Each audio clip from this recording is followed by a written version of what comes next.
Hello, so I got a 2012 Nexus 7 here.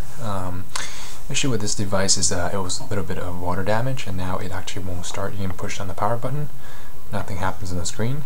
You can know the board and everything still works because when you plug it in, it does charge. So the screen works, and actually some of these buttons works, and I got it actually to boot up one time, kind of out of luck, and the volume up and down button actually works. So what I'm trying to do is fix it by replacing another board I got here. I just bought this on eBay. It's a refurbished or used board. I'm just going to swap the motherboard in and out. Hopefully that will do the trick. Alright, so what you really need is the motherboard, a couple screwdrivers, a tweezer here to help with the little bits and pieces, and if you want, you can use a little tool to help you just do open the back cover. I'm just gonna put my fingers in here, and I found it was kind of easier on this side where the power buttons are. You can just put your finger in and just pry. It just kind of opens. Assuming you got some kind of fingernails, I guess. So let's do that. Opens pretty nicely, right? So first thing you want to do is just to remove your battery, which is right here. So just be careful. Take this little, just kind of pull on it. It will come out. There you go. So once you got the ribbon pull, you can just kind of take this out. I have a little plastic knife here, so you can use that to help you lift it up. So once you got that, you can just leave that on the side.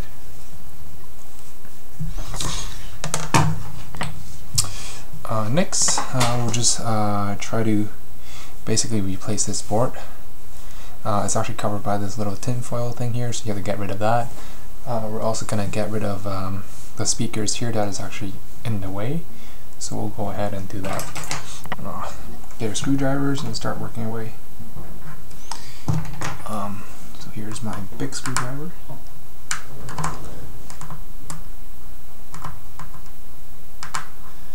She might have got the wrong screwdriver.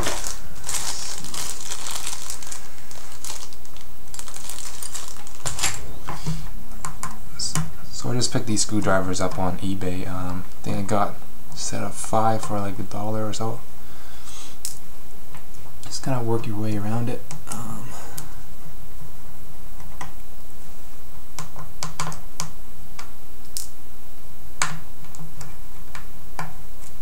You'll notice this guy here, it's actually a lot smaller than the other ones, so you'll also see that it's actually a different color, so just be aware of that.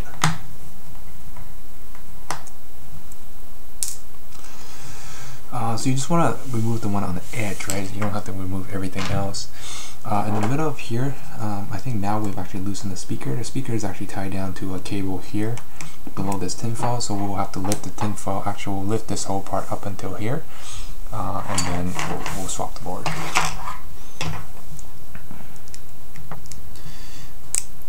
So you can do it however you want. I'm just gonna.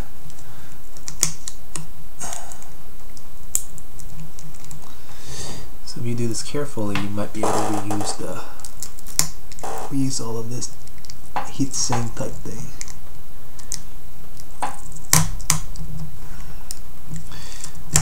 You also notice that there's a tin foil, and underneath the tin foil there's a piece of black plastic here. So you just have to, you can do it one at a time, or you can do both of them at the same time. I just think it's easier if you do it separately, because then you can separate them and reuse them later. It's just easier to stick it back on.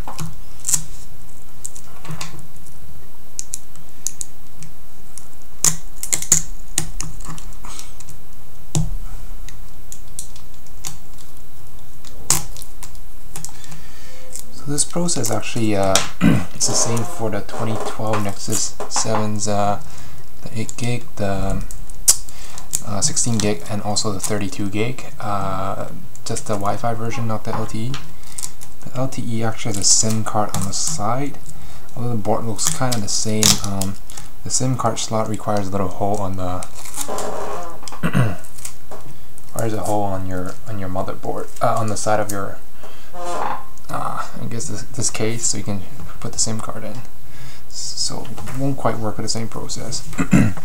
So now we kind of got this lifted. We can bring the speakers out. Just kind of lift it out and disconnect the wire here. It's pretty fragile, so you might want to be careful with this one. There we go. So lift this, put it on the side. There are a couple more connectors that connects the board to the frame, so just want to disconnect those. So first we'll disconnect the power strip here. We'll just lift this little clip on this edge, lift it up, and then this will allow you to pull it off. So this one is the power volume up and down strip. Next we got this ribbon connector on the side, also connects to your, I believe that's your, I want to say it's your LCD, but it's either that or this. So I'm just going to lift the two white connectors here, pull it back once again. There you go. That lifts us up. Take this one out as well. So once again, lift it up. There we go. And now we can pull it off. Right, so it's pretty simple. If everything disconnected. Now I'm just going to unscrew the rest of the screws, lift this guy up, replace it with the other one, then we're should be in business. Keep getting my screwdriver and stuff. Here we go. Okay, so this is a smaller screw. Let's put it on the side here.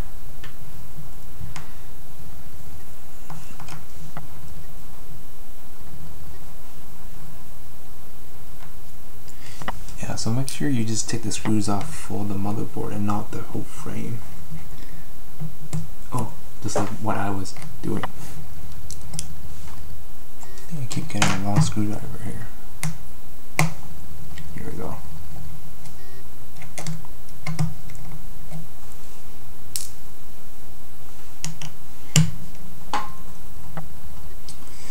Actually, now that I'm unscrewing this one, notice there's another clip here. I want to remove that as well. There you go.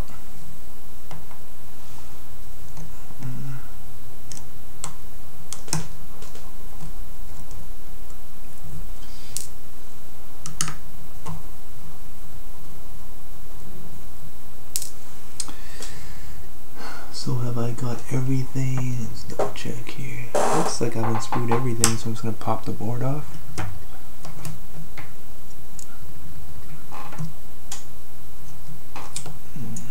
Oh, looks like I'm missing one here.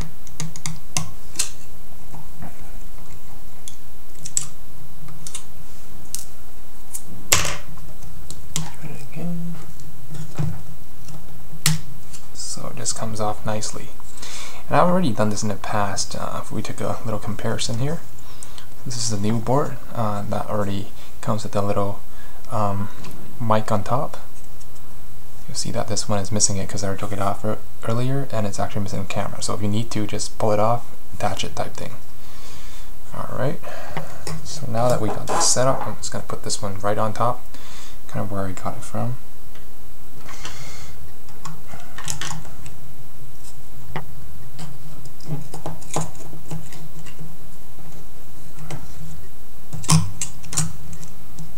So it just fits nicely back on. I guess I'll put the screws back on first. I'll start off with a little guy.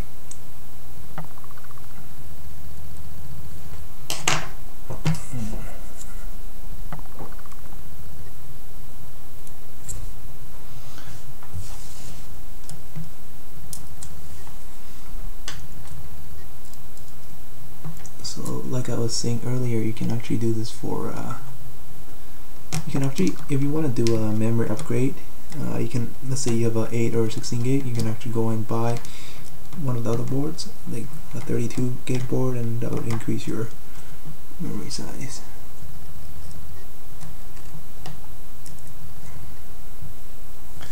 Yeah, I'm just having a problem with the small ones, so I'm gonna move on with the big ones first.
Okay, so I'm gonna put this little one on now. I'm not quite sure.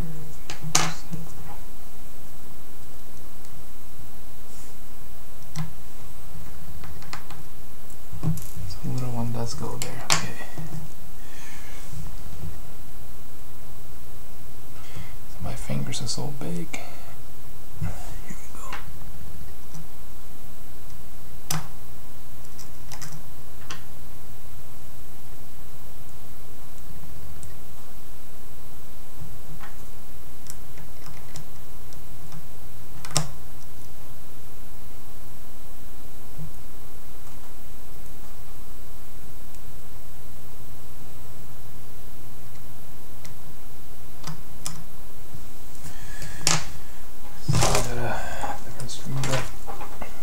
Driver here, which I don't, so that must be it.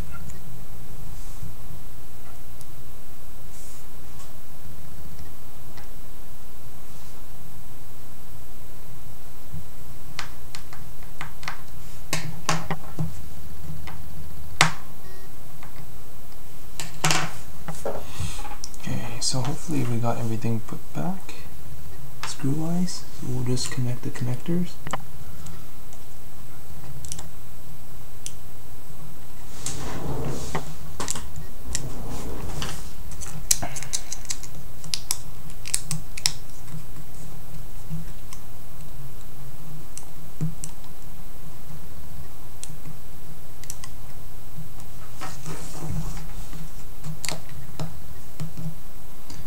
Since this is a new board, I might want to make sure that the claps are actually in the right direction so you can actually stick it in.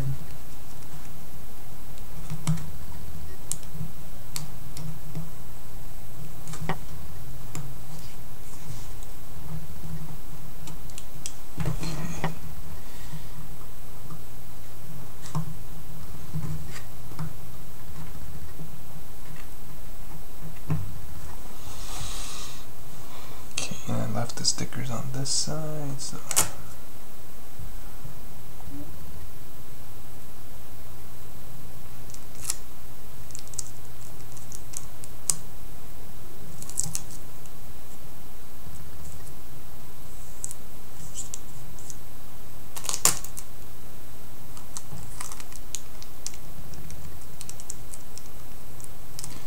oh, and I guess before I do this I should have probably put the speakers back on so I can so I don't have to get underneath again.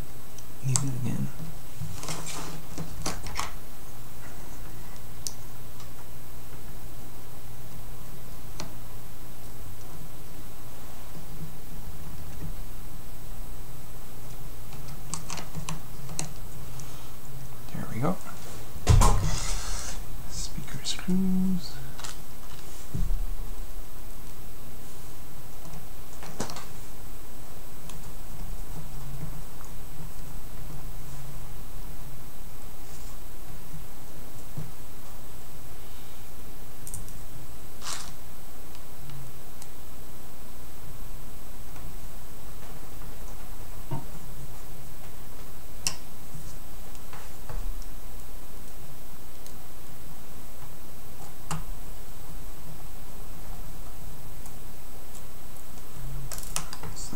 Wrong screw in there.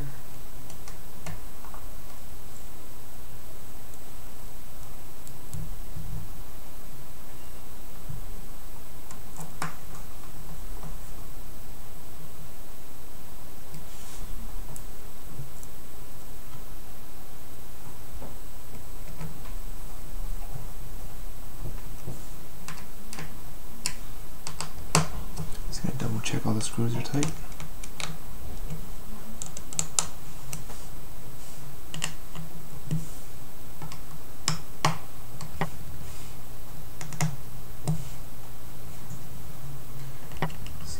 That's it. Just complete the install. Bring this sticker back on here.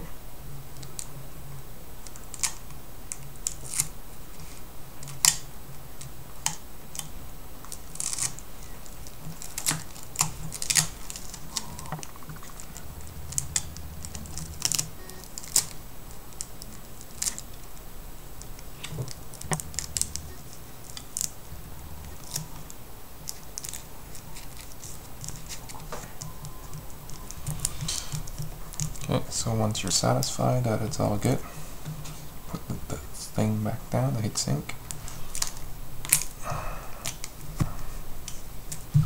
And finally put the battery back on.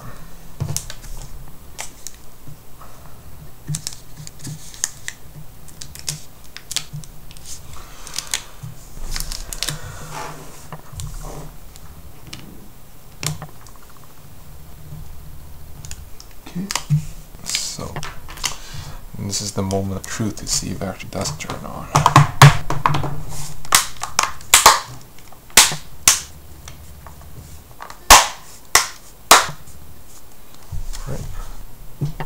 Oh, it's like we have already pushed the power button and you see that it started turning on. But what is this extra screw doing here? So I guess I must have done something wrong. Gonna have to turn it back. Off once it starts and then put that guy back on. But basically you see how it goes. So far down. Up, going down. Looks like it all works. I'm just going to burn it off and put that screw back on. But this is basically how you swap out a motherboard, and that actually fixed my power button issue here. So give that a go, see if that solves your problem too. But thank you.